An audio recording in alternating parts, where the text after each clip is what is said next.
केंद्रीय कर्मचारियों और पेंशनर्स को लेकर एक बड़ी खबर है, क्योंकि जुलाई 2026 छमाही के महंगाई भत्ता और महंगाई राहत यानी कि डीआर का इंतजार है। बीते छमाही में कर्मचारियों के डीए में 2% की बढ़ोतरी हुई है। इसके अलावा ये अब 60% हो गया है। अब ऐसा अनुमान है कि सरकार डीए में 3% की बढ़ोतरी कर सकती है। अगर ऐसा हुआ तो केंद्रीय कर्मचारियों का डीए बढ़कर 63% हो जाएगा। डीए की बढ़ोतरी जुलाई से लागू होगी, लेकिन इसका सितंबर या अक्टूबर में ऐलान होने की उम्मीद है।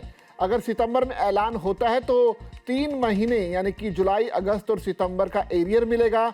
वहीं अक्टूबर में ऐलान होता है तो 4 महीने यानी कि जुलाई, अगस्त, सितंबर और अक्टूबर का एरियर मिलेगा।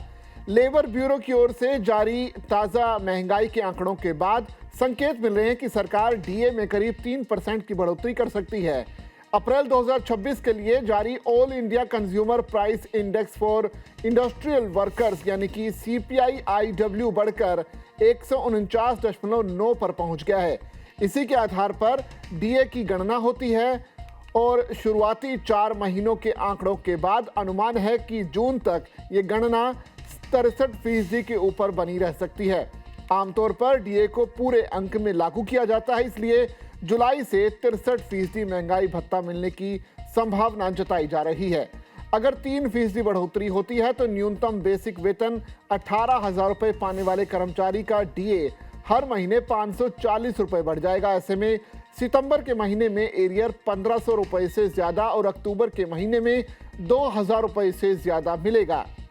ये बढ़ोतरी ऐसे समय पर हो रही है जब 8वें वेतन आयोग को लेकर चर्चा तेज है। कर्मचारी संगठन लगातार मांग कर रहे हैं कि नए वेतन आयोग की सिफारिशें लागू होने से पहले कम से कम 50% डीए को बेसिक पे में मर्ज किया जाए।